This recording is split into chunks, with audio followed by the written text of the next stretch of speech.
In this video, I'm going to focus on disassembling and showing you everything that's inside the SplatRball gearbox and how it works and how to take it apart and put it back together. If you want to see a video of how to disassemble the whole blaster, then check out some of my other videos where I show you how to disassemble and reassemble the blaster. This is just going to be about the gearbox. So this gearbox is actually a copy of a V3 Airsoft gearbox. It is extremely similar to the V3 Airsoft gearbox. So that you can visualize how similar it is to a V3 Airsoft gearbox, this is a plastic V3 Airsoft gearbox. For Airsoft, this gearbox was never really designed to be made out of plastic, it was designed to be made out of metal. So I would not buy a plastic Airsoft gearbox because they made some improvements to the gel blaster version to be in plastic that they don't have for this plastic gearbox. Like for example here, there's a screw here in front of the trigger that holds the gearbox together there. This one, Airsoft one, does not have that, and what I noticed is that the gearbox wants to kind of split apart there and the trigger pins come out of their seat like this. So that's no good. You don't want that to happen. So you don't want to buy a plastic Airsoft gearbox to replace this. Now we're going to talk about how to upgrade this gearbox using Airsoft parts in another video, but I just wanted to show you in this one how similar they are. The main difference is that the plunger on the gel blaster one is longer, and the cylinder head is going to be a different shape because there's a tappet that has to move back further to allow the bigger gel balls to load, and the tappet is going to be a little bit different shape and profile.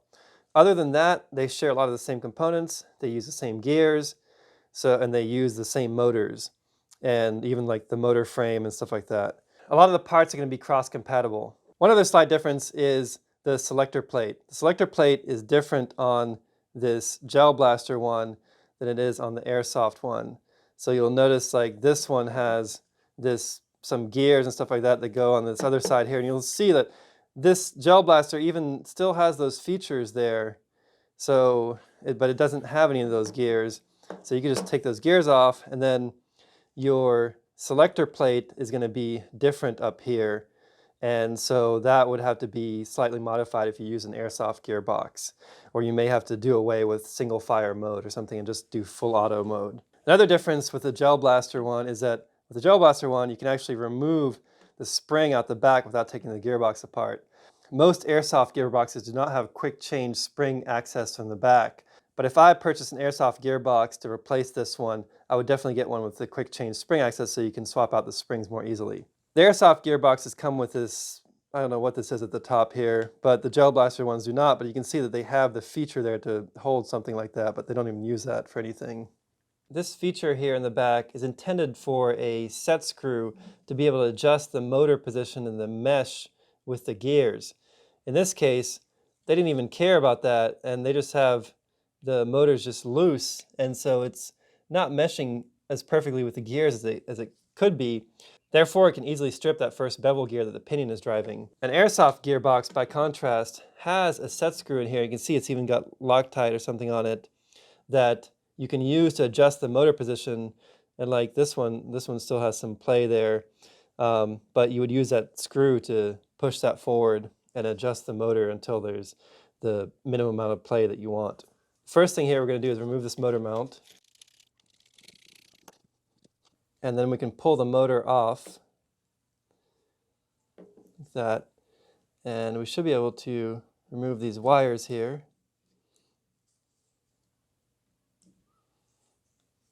Let's remember which side was which. The red was on top because if you wire them backwards, the whole thing's going to want to turn backwards. One thing I want to point out with this motor pinion gear is that this is a D-shaft pinion gear. So if you buy a new one, like a metal one, it has to be a D-shaft type motor pinion gear. You should be able to slide this pinion gear off by pushing it forward like that with this flathead screwdriver. And there it goes, bye-bye. And so here you can see the flat on the shaft, that's a D shaft, and you can see the pinion is D-shaped. And if you had a plastic pinion, you just slide it back on. If you had a metal pinion, you slide it back on. And I think there's a set screw in the metal pinions also. Slide it all the way in until it stops. Second, we should take out the spring in the back here. Maybe you can just shove a screwdriver in here and help twist that out like that to remove that spring. So if you wanted to replace the motor, you could undo this bracket here, take those screws out. So this clips on like that over it. So when you're disassembling it, you take this off like that. You would take this motor out, make sure the spring doesn't bounce off somewhere. You have this shim back here, shim washer. That shim is probably, if you have a screw in there, if you have a set screw, then the set screw is pushing up against the shim and not the motor shaft. But that shim also moves the motor forward. So you want to make sure that that shim, you don't lose that it's still in there. When you go to put things back together, put the motor in first, put the spring behind the wall up here, put the shim in, and then take this front and hook it over the teeth right here and down, and then you can screw it back together. All right, now to get to the main part of the gearbox, we have 1, 2, 3, 4, 5 screws. And then the top is held together by a piece of sheet metal. Okay, let's take these screws out here.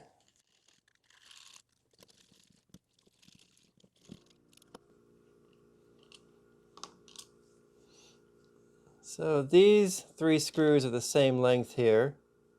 14.5 millimeters, have a diameter of 2.96. This screw right here is smaller in diameter and also about 14.5, but its diameter is 2.58. And this screw up here is very short, and it has a machine thread, not a plastic thread, 3.5 millimeters in length. Before you do anything else after the screw removal, you're going to need to slide this piece of metal off the top here out the front towards the nozzle. You need to use like a flathead screwdriver to get it like started here, like that. So just get it started going because it has a locking tab there, and then you can push it off the front. And once you get it part of the way off, you can pull it with some pliers or pull it with your hands.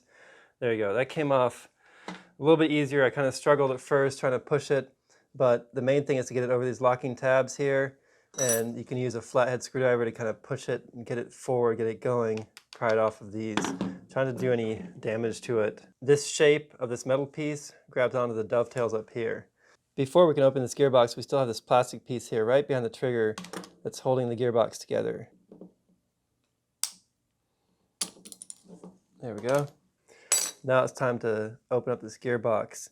Now be careful because everything's under a little bit of spring-loaded pressure, so things are going to kind of spring apart a little bit. And you also do not want to lose any of the bearings or shims that you'll find in here.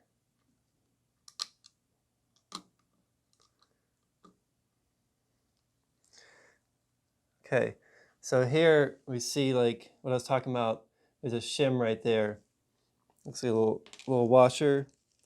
So you don't want to lose these shims.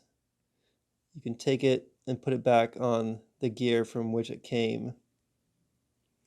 It's the easiest way to reassemble things afterwards.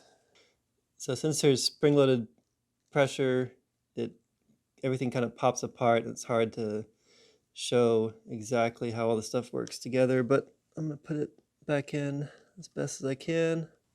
Okay, this is approximately what things will look like once you've opened it up. So if you take a look here, you can see the ratchet pawl under there that's spring-loaded. Here's our set of 3 main gears after the motor pinion. So this is the bevel drive gear, which goes to the middle spur gear, which goes to the sector gear here. This is called a sector gear because only about half of the circle has gear teeth to drive the piston. So the gear turns, it pulls the piston back, and then when there's no more teeth, the piston shoots forward before the gear grabs it again and pulls it back again. This is the tappet here. The tappet in this case has a metal tappet. Most tappets are plastic. And this feature right here on the sector gear is what pushes the tappet back and pulls the plunger back like this, such that a new gel ball can load into the T-piece and then be pushed forward, and then the piston can fire it.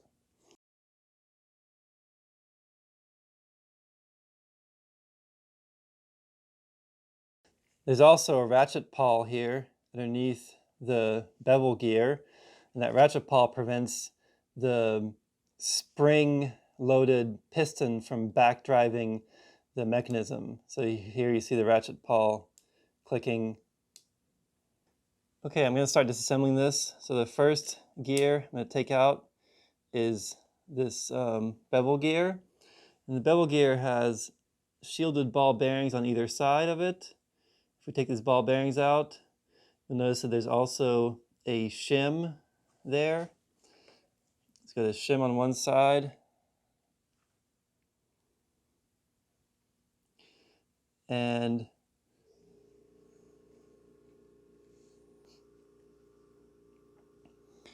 then there's a shim here on the other side, also under the bearing.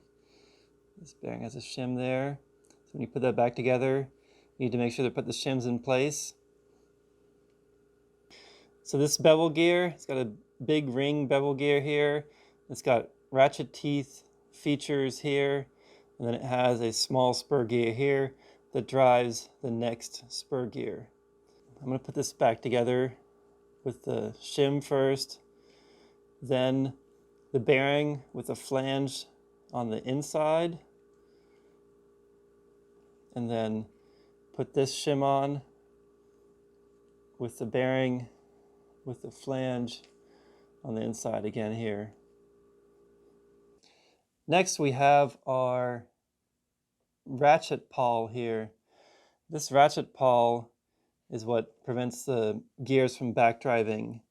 So the ratchet pawl is spring-loaded. The spring is under the ratchet pawl on the bottom side. One leg pushes up against here, and then the bent leg of the spring catches the ratchet pawl and pushes it into the ratchet. So we're going to take this out carefully to show you what it looks like underneath, like that. If it comes apart, then you have the spring left like that, and you need to put the spring on like this over the ratchet pawl. The next gear is a large spur gear, and here the bearings are plastic, but there is a shim on both sides. So there's a shim on this side here, and a little shim on this side too. This bearing is plastic in the housing, so it's a plastic bushing. This next gear is a sector gear. It also has a shim on both sides of it. There's a shim on this side and a shim on the back side. The sector gear has the drive spur gear on the bottom, and the sector gear portion on the top, and then the tappet plate cam. So now I'm going to go ahead and take out the piston. So the piston is composed of a few pieces. There's the main body of the piston. You have the gear teeth, which are integrated in this case on this plastic piston. And then there's a very loose O-ring here. This O-ring is intentionally loose because it has to kind of move back and forth, and it has to seal, and it has to also allow air to pass through on the reverse stroke. Then you have the screw here that holds the piston head onto the piston housing. I'm going to take out the piston cylinder. So the piston cylinder is made of aluminum. It's ported on one side, and you should be able to remove it. Yes, here we go. So this is the piston head. Now the piston head is going to be a little bit different from the Airsoft piston head because it's going to have a longer space here for a longer motion of the plunger.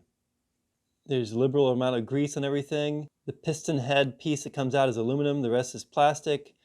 This looks like brass or plated aluminum, not sure what that plunger piece is. One thing to check is the compression, how good the compression is. As long as the piston head doesn't come out, the compression is pretty good. But that's the compression when it's tight. So this has pretty good compression. There's no air leak like I've seen like on some cheaper blasters. There's air leaks. The plunger feels pretty loose on the piston head, so there's probably going to be a little bit of air leaks around there. Now we can remove the tappet plate. So the tappet plate is spring-loaded forward. This tappet plate is die cast. Looks like this part is bent here already a little bit, which I don't know if that's supposed to be like that or not. I guess that could, if that gets bent like that, then that could cause the gels to not feed properly.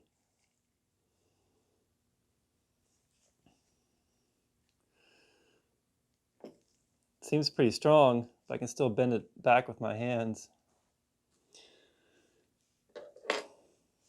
Now all that we have left in here is the trigger assembly parts. And it's pretty complicated just for the trigger assembly, but what it does is it allows it to switch between single fire and automatic.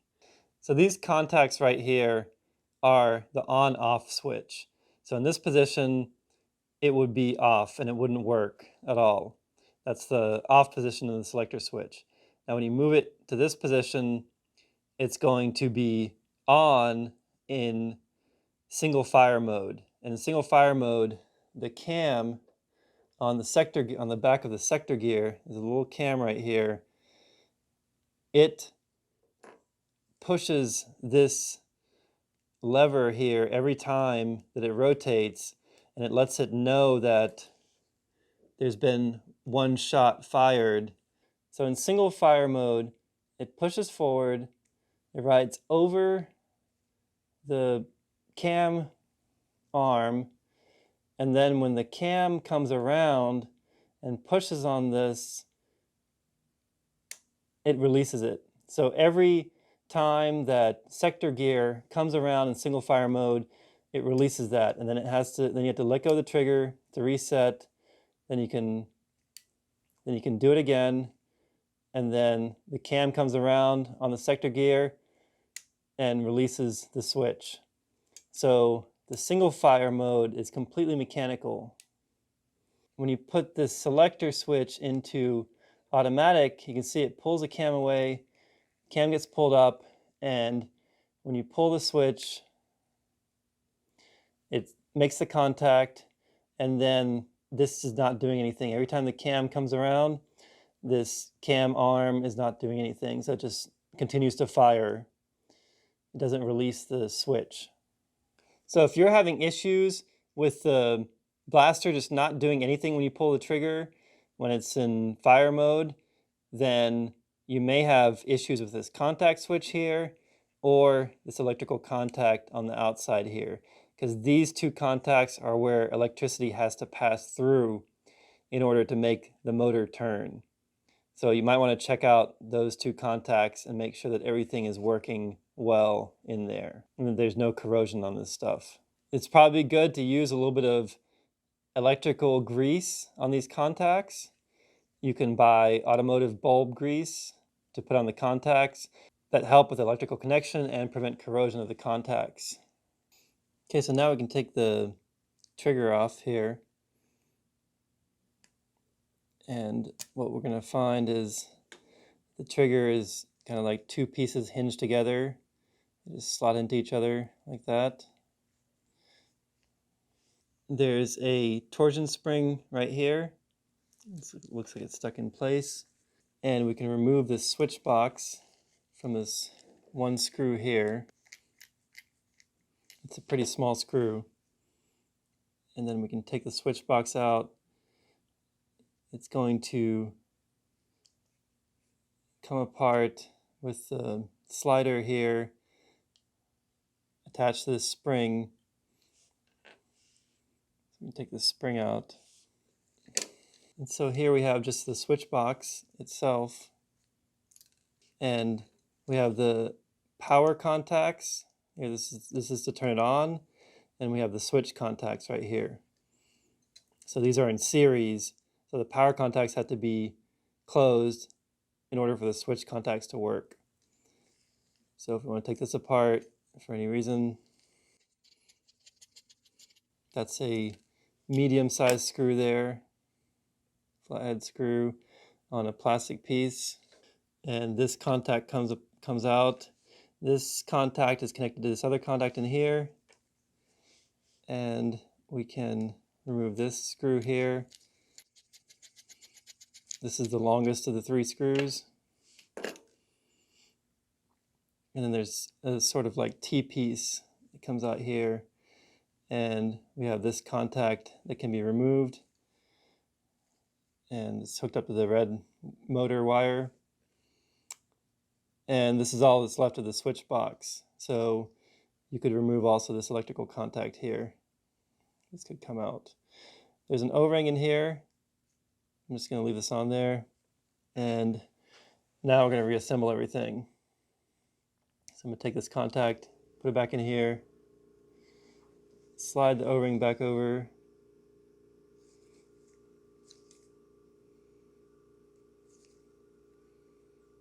like that. Take this T-piece, put it back in here.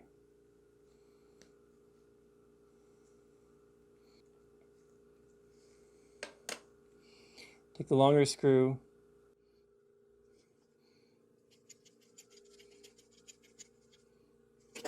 Okay, now we're going to take this electrical contact that's passing through the gearbox housing and set it here on top.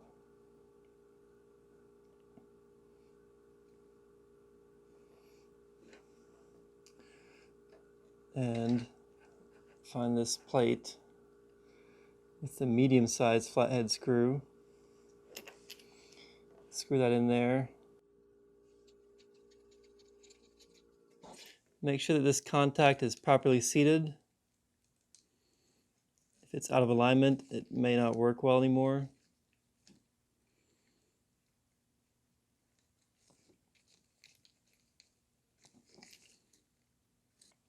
Okay, now this is ready to be put back onto the gearbox housing.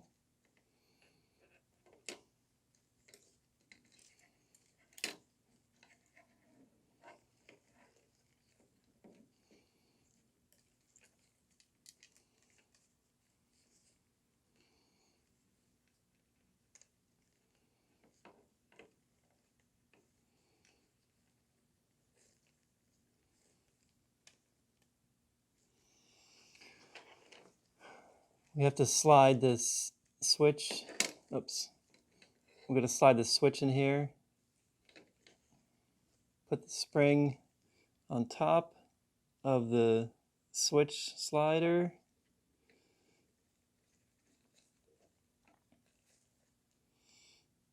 Put the spring over this post.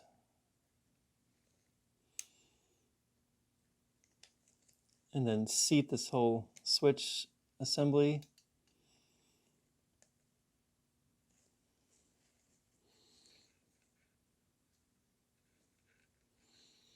I'm going to use this tiny little screw.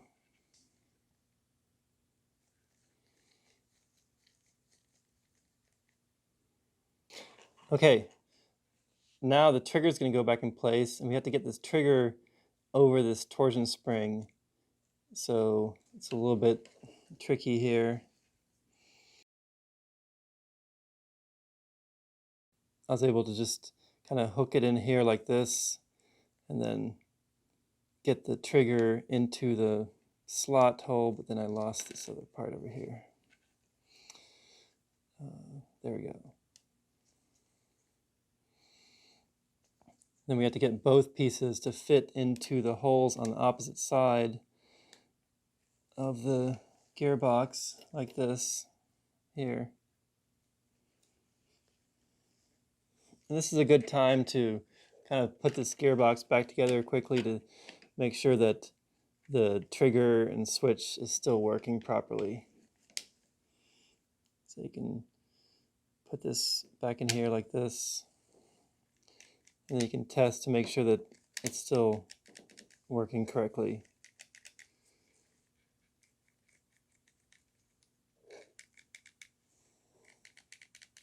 Looks good.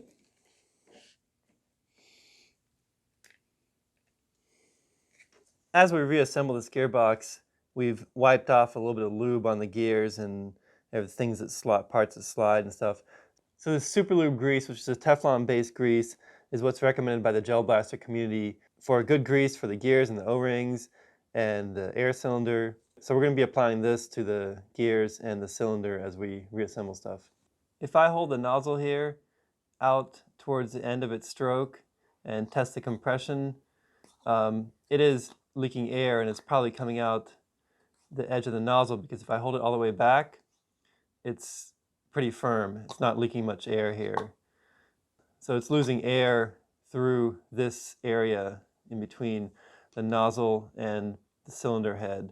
Everything else seems to be pretty well sealed with the stock O-ring. So it doesn't feel like it's losing much air at all with the stock O-ring.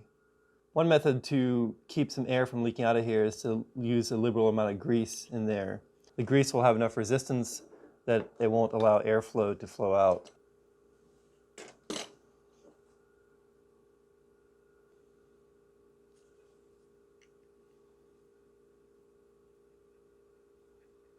So now if I hold it out a little bit and try the compression again, there's a lot stronger compression with that grease in there.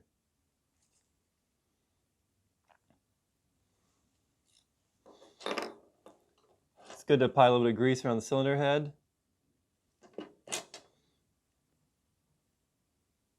So there's actually a damper pad in here. There's this rubber pad which the piston head hits at the end of the stroke.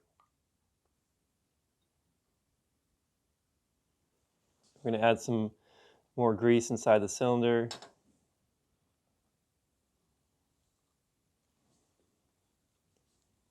One of the most commonly talked about simple upgrades is to replace the stock O-ring on a blaster. People claim the stock O-rings are not usually very good. Although this one I saw that it was holding pressure just fine, but we're going to go ahead and replace that stock O-ring. So everyone talks about these magical green O-rings.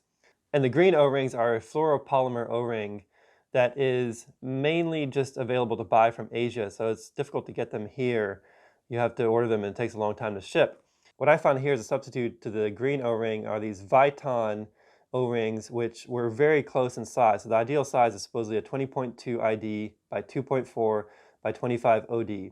These are a 20.3 ID by 2.4, tiny bit bigger, 0.1 larger. Viton is a brand name for fluoroelastomer rubber. So these are probably the same material as the green O-rings, they're just not green. So we're going to try one of these to see how that works. I was able to purchase these from McMaster here in the US. The link is down in the description. If I compare this Viton O-ring to the stock O-ring, the Viton O-ring is larger in the overall diameter. It's also larger in the wall thickness. So let's see how this works.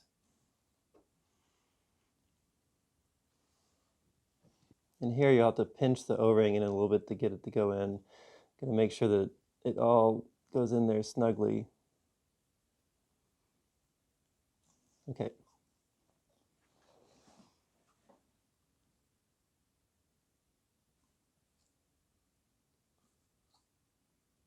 These are the stock O-ring dimensions as far as the thickness. So the O-ring has a 2mm width, outer diameter, which is going to be difficult to measure. So the approximate outer diameter is close to 24mm. The space here in the slot in the cylinder head is only 2.45. The diameter of the cylinder head is about 23.25. This O-ring size, which was recommended by the gel blaster forums in Australia, is too wide because this is 2.4 millimeters, and it needs to be quite a bit smaller than this width here, and it's too tight in there, so it's not allowing air to flow back in on the release, on the pullback stroke. So this size O-ring here that was recommended is not going to work because it won't allow air to flow back in. So for now, I'm just going to have to stick with the regular O-ring and use that. The seal really seems good with the stock O-ring. So here we have all the parts of the piston cylinder. So we have this plunger tip, we have the cylinder head with the nozzle on it, we have the cylinder body, and then we have the piston head, and the O-ring. So this goes together like this. There's also an O-ring here that makes sure you add lubrication to everything when you reassemble. And then we've lubricated this area here to hold a better seal, and lubricate your O-ring and lubricate inside the cylinder before you reassemble. Okay, so that drops down into the gearbox body here. There's some alignment pins up here that these holes need to go into. The piston has some slots on the side and the guide in the gearbox housing to which that locates to. We can add a little bit of grease to that here.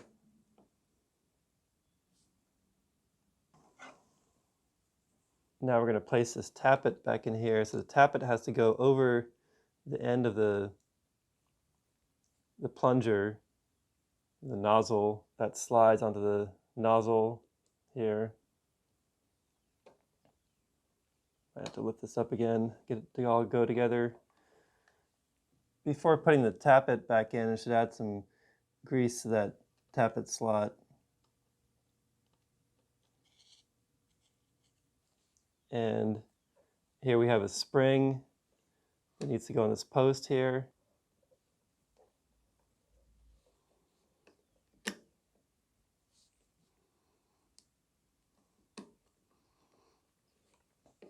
The tappet has a slot in which it slides in too. So make sure that's working properly there. I'm going to add a little bit of grease here to the top of the tappet.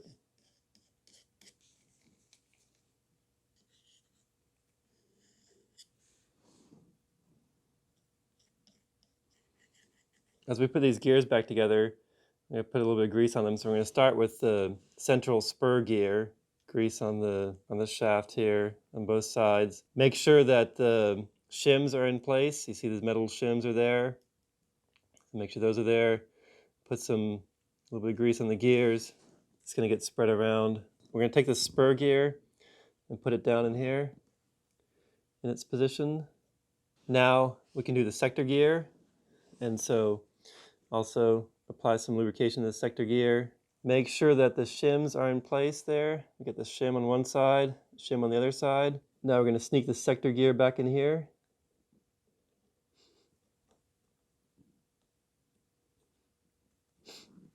And get it into its bushing.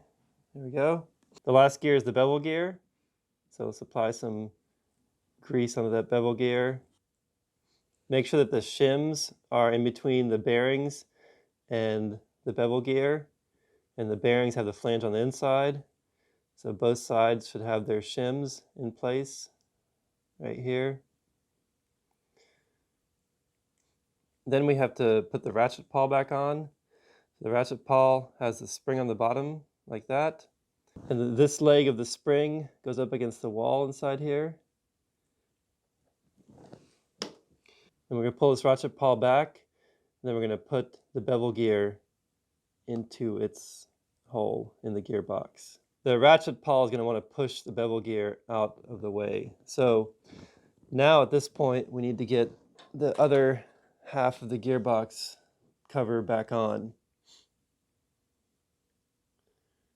and try to keep anything from jumping out.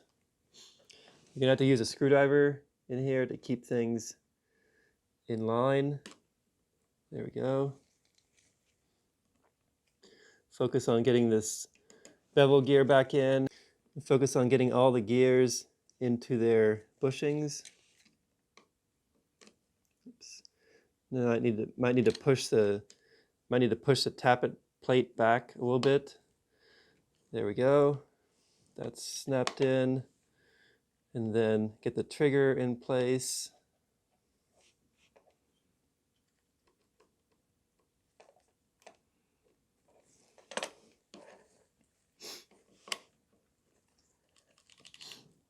There, trigger snapped in. Now the whole gearbox should come together. There we go. Yep. Everything's together. Now we need to put these screws back in to hold it in place.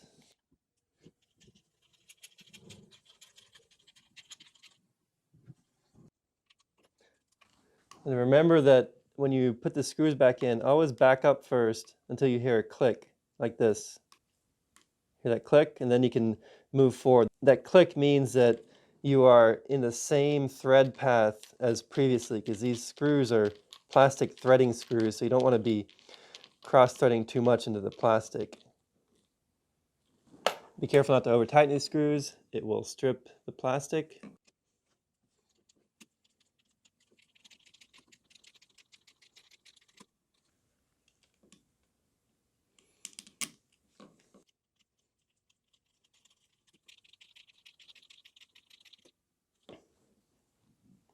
And there's the last screw up here, small screw.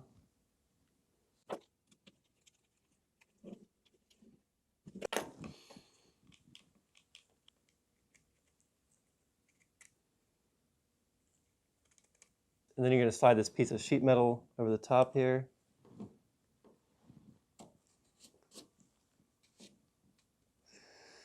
And all the way back to where it was,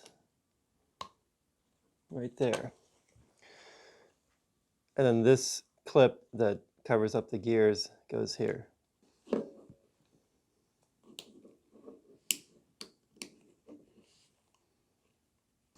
We successfully got the gearbox back together. Now I'm going to put the motor back on. So the motor fits like this, right here.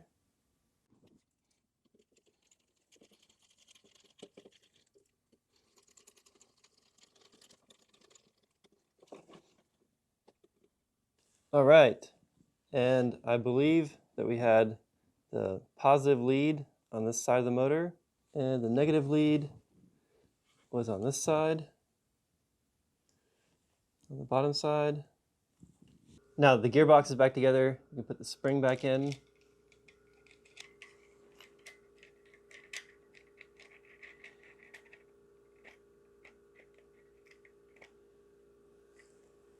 Although I don't recommend plugging the battery in before you actually have the gearbox set into the blaster, because if you do so, you have these electrical contacts are free here, and you could short something when you're pulling the trigger. So make sure these electrical contacts are not touching any metal or each other. In fact, you should wrap them in electrical tape while you're doing the testing. So here you can see if the selector slide is slid all the way forward where it's not touching the contacts, it doesn't do anything when you pull the trigger. Now, if you slide this back where it touches the contacts, but it doesn't hit the single shot selector yet, so it's just going to be in single shot mode. And it should work like this. If it doesn't work in single shot mode and you want single shot mode, then you're going to have to disassemble this and go back through and make sure that everything is correct before you put it back together. If you slide the selector switch all the way back, then you're going to be in auto mode.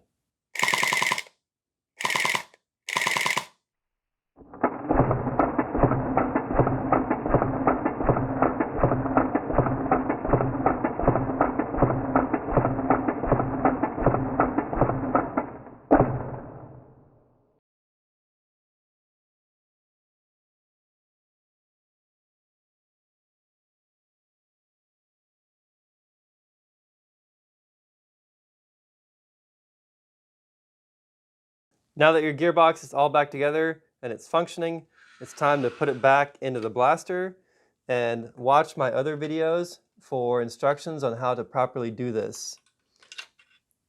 Especially now that we've kind of messed up the wiring, you're going to need to make sure that the wiring is tracking kind of in the same place all this wiring used to be hot glued in place. It's going to be difficult to hot glue it back down now that you have grease on the outside and grease a little bit everywhere. So just make sure that these wires are in position and out of the way, and maybe you can use a little bit of hot glue to dab and get those wires back down before you put it back in.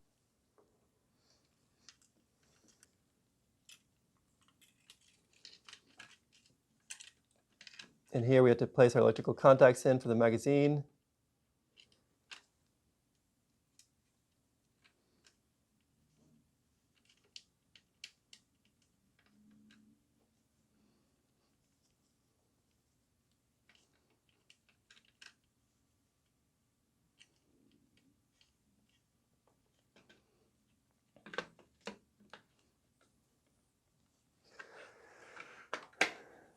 I did notice that what I at first thought was a hole at the bottom for allow water to pass through if water got in the blaster, I realized is now aligned with this hole for the motor, which is meant to have like a set screw in there to be able to adjust the motor position. So in a later video, we'll either replace this motor housing with a metal one that has a set screw, or maybe just even try to add a set screw to this plastic one and be able to adjust the motor position to get the perfect motor positioning. And there we go, the gearbox is back in place. Watch my other video to see how to reassemble the whole blaster.